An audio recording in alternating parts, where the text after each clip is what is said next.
This here is Lord Thaddeus Cray.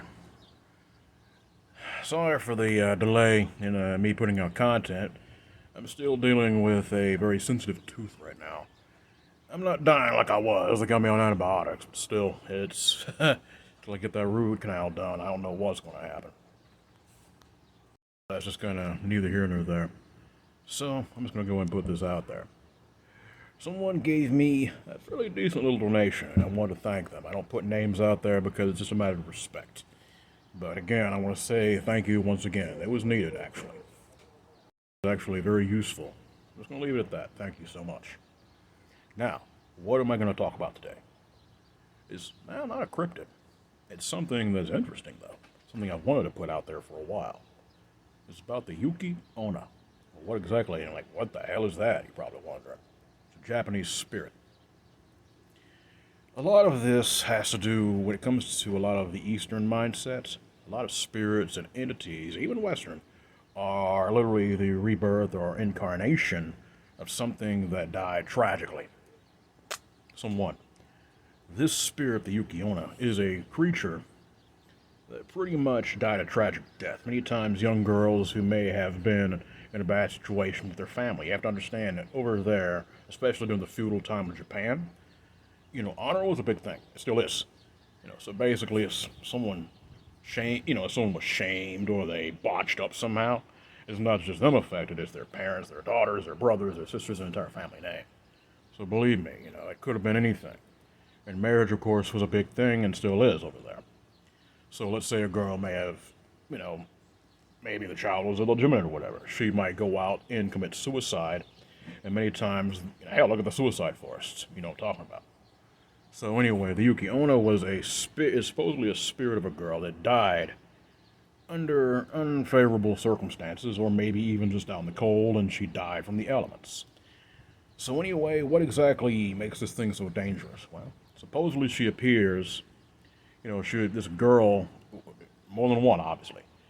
This individual is born again as a very malevolent spirit, unable to rest. And pretty much she has control over ice. She thrives in the cold temperatures, almost like an ice elemental. And point blank, she is drawn to, I want to say, many times young men might be, they might say, hey man, there's this good looking girl out in the middle of a snow, like literally in a snowbank or whatever, and they're like, wow.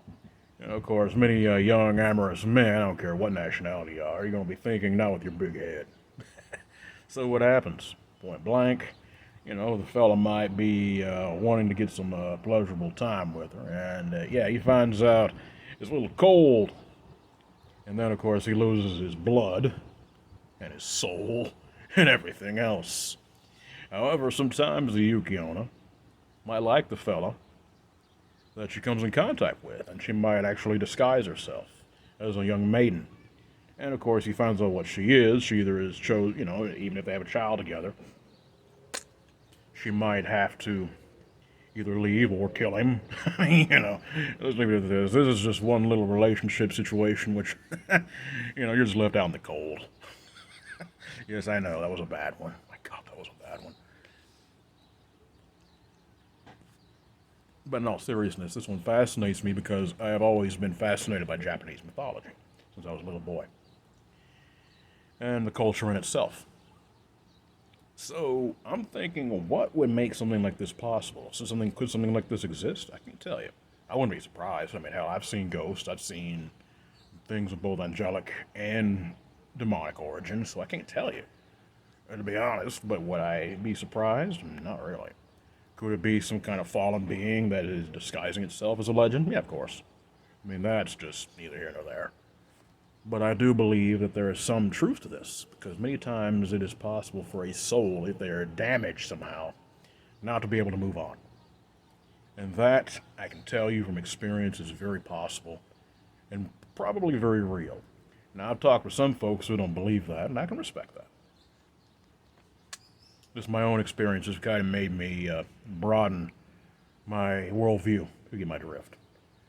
But why would something like this not want to really be able to move on? If they don't know how to, they're stuck. It's just that simple.